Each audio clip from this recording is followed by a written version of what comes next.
Alrighty guys, camera sideways. I look like absolute shit. What are we up to today? We're up to this. This really just needs no introduction at all. You see the seatbelt on the table, you see half a cheese stick and a Coke, some scissors, and brand new seatbelt material. You know exactly what I'm about to do. So if you're wondering why am I gonna do this? Hear me out. Why do I need to buy a whole new ratchet mechanism? Why do I need to buy a whole new upper arm and buckle and the lower tether and the trim piece? Why do I have to buy it? It's already here. I'm looking at it. I own it. I could touch this. But this right here is 40 years of nonsense. So I'm gonna pull that out and put some new material in. And that's just gonna be it. Now, knowing me, yes, I'm gonna preserve as much as I can. So the only thing that's really gonna be thrown away here, and not even then, I'm still gonna keep it, is this. This is what we're replacing. What's nice is that I have the stitching structure. I got the needles and the heavy duty nylon thread for this, no problem. That's easy. Just, you know, make sure it's nice and tight. That's fine. This is worn to shit. This is the original like seatbelt type and numbers and everything. That's pretty dead, but I'm gonna try to keep that too. Just gonna unravel it, pull it out. When this is all done, I'm gonna make sure I have that measured and just slap it on. So we're still correct. And then this right here, I'm going to, you're not supposed to remove this, so I'm not going to remove it, but I am gonna pry it open just a bit, put some oil in there, and then lube up all of the rotating assembly. That way it's nice and crisp. And that's it, that's it. That's literally what we're doing.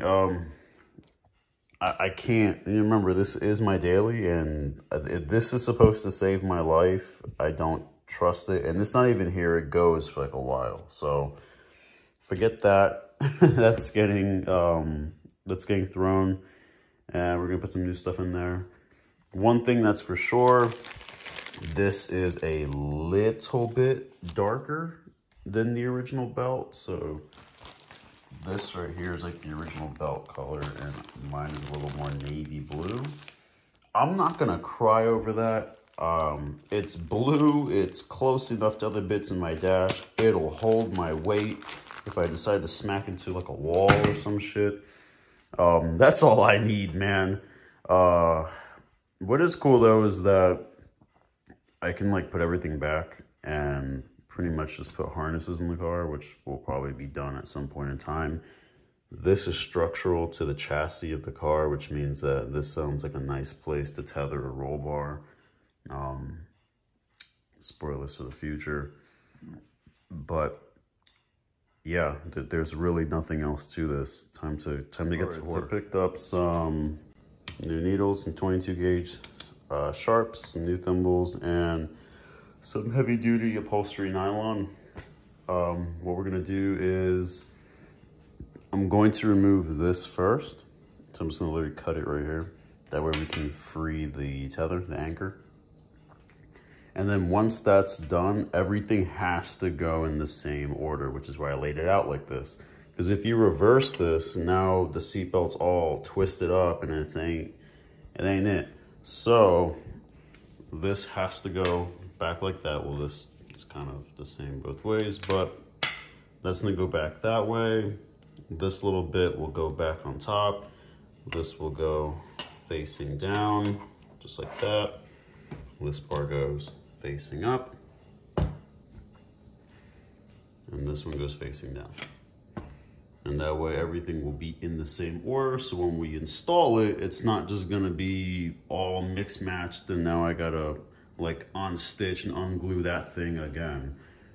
This is literally a ratchet strap. I cannot stress this enough. This is very literally just a ratchet strap. So in the very middle, there's like the little cylinder that has a cutout in it that spins. that's literally all this is.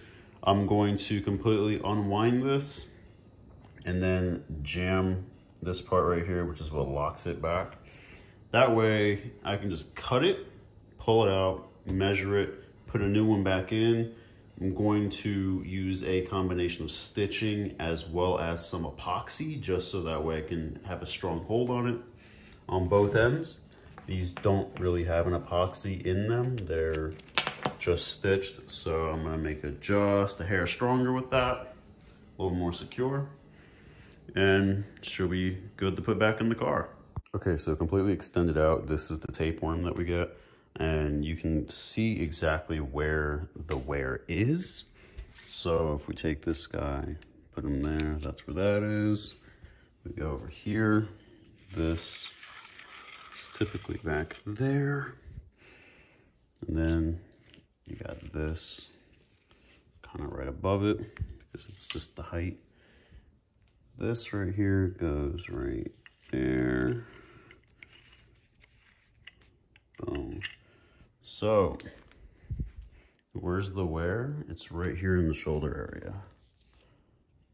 Because remember, this is like plugging into the floor, usually somewhere here or here. You can kind of see the indentations. And then the rest of it is just the part that goes where your body is. And it's very much curved out. Like, just pulling it straight, this is what we get. So this can lead to a few things. Number one, when you build a beam like this, or a column. That way all the load is along the column. Same thing with a seatbelt. When you pull on it, you want it to be nice and straight. That way you're not basically weakening it by putting load in a different direction. This is a prime example of a seatbelt that if I did get into a car accident, it would probably fail, and it's already starting to fail. Because look how mad that's just fraying. In the area of high impact or high contact, it's just fraying. So I can't trust this with my life. I can't. So what we're gonna do is pull that out and put some fresh safety rated nylon belt in. It's like polyester nylon. And we'll call it. And let me get a tape measure on this so that way we can see exactly how long this is. Tape measure on it and accounting for the flap that goes over, the fact that there's a bend in this, and the flap that goes over here. If we're doing it static, it's about 9 feet 4 inches. If you account for like the little flips and that, it's practically just 10 feet or shy over 3 meters of belt. So my only advice is, if you're going to do this, which I highly do not recommend it because this is safety equipment, I'm just stupid. Make the belt, if you're gonna measure wrong, make it a hair shorter. And only reason why I say that is because I can guarantee you that little spring in there is pretty tired. So if you have a longer belt, you're not gonna have enough spring for the belt. If the belt's like a little shorter, then you'll still have strength in the spring pulling back on the belt, which is kind of nice. Also, if you're trying to figure out what this thing is, that's the little bobber weight that when you slam on the brakes or anything that involves a jerk of motion, that thing moves and it locks the belt. It's literally just a bobber. So cool stuff. I didn't know that, but yeah, just I guess a little weird tip.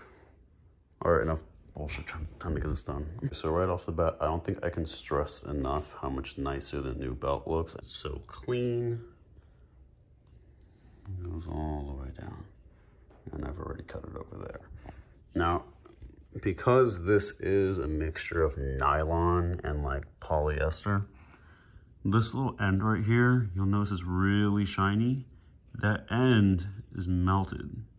So make sure to get like a lighter or a blowtorch or something, protect that, and then just singe it real quick to seal off the fibers. And don't ignite your belt. And you should be solid in terms of fraying at the end. You do not want it to fray, neither axially or longitudinally, horizontally, whatever. don't leave it half done. Make sure to take care of all the edges, because if not, this crap will happen, and we do not need that. Okay, so we've cut the belt. Had to cut it in 2 spots to get the anchor off, and we can see exactly how they folded it, so we will mimic that. And then have to cut it here because these guys don't slip over that, specifically this. So that goes like this, face down. That goes in like that with the belt going under and then over. That way it can be up. And then this goes just like this. The belt going in through the mouth. That way he could be like this. And that is the orientation. I'm going to be taking that off now. And then it's time to cut the belt up by the reel. Then I can just thread everything onto the new one, stitch up those 2 ends, put the epoxy in. We'll put the epoxy first, then stitch up, and then that's it. Not really too much goes into it, but at the same time, you want to take your time and make sure you're doing it right. Definitely going to be copying this pattern. That's the same pattern on the bottom and at the top. So what I'm basically going to do is just loop them in, put everything in, turn on my favorite movie, and stitch away. Also, yeah, I don't have a sewing machine, so I'm literally doing this by hand. So yay! That's why I bought the thimbles. Now I'm gonna get into some little technical stuff because I love doing this. We have the whiteboard out for this one. But why did they choose that stitch pattern? Well, I'm gonna show you. So when the belt is being pulled that way, it has to have some equal force pulling this way, that way this doesn't move. If this force is greater than this force, that means that it's failing and it's being pulled out, which means you're being pulled with it, which means you're not about to have a nose anymore. So this right here, this little pattern is important because it distributes the load coming from that way with this way. So if this was just one massive triangle, what would end up happening is that your force concentration will be at the point of that one little triangle, at least for the belt, for this little lap joint. So that's gonna fail. So what Toyota did was this. They distributed it between a bunch of little points and they kind of trussed it inside.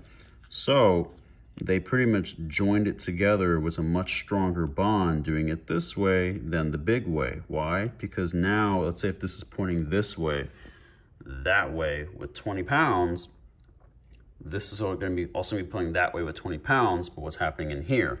In here, you're not getting the 20 pounds. You're getting 1, 2, 3, 4, 20 pounds divided by those 4 little points. So these are seeing roughly 5 pounds each, which is way better than 20 pounds at one peak. So you're distributing the load. Each little peak sees a lesser load than what's actually happening out here, and you're less likely to fail. So this is actually a really important reason on why you should very much mimic this and not let your belt fail, not let your nose become one with your cheeks, and have a safe system.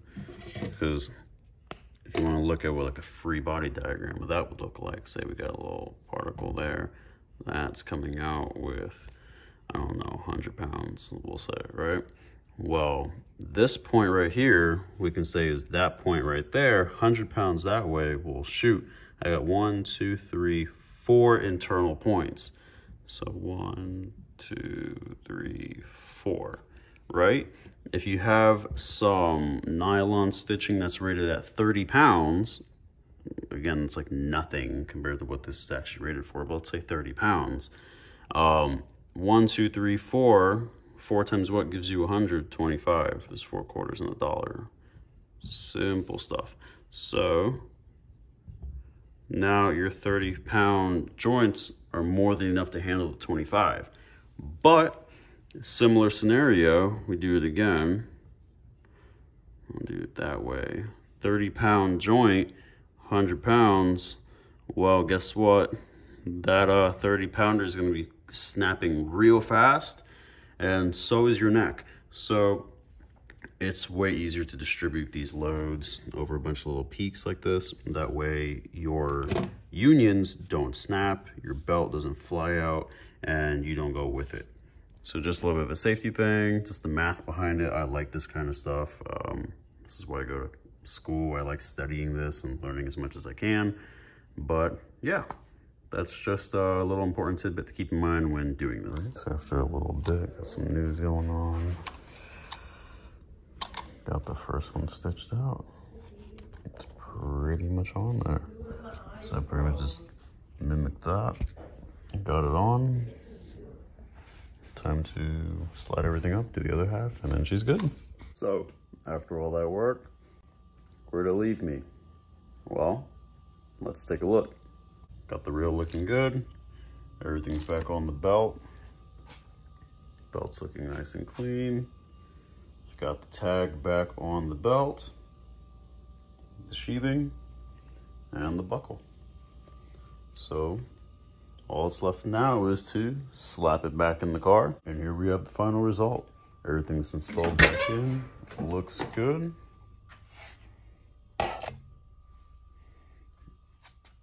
My seat is absolutely atrocious, but all anchored down, all good to go. Heck yeah. Oh, there we go.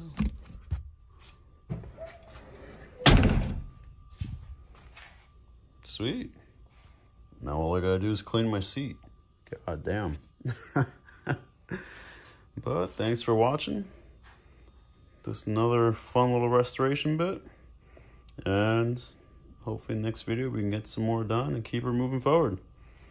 As always, thanks for watching. See ya.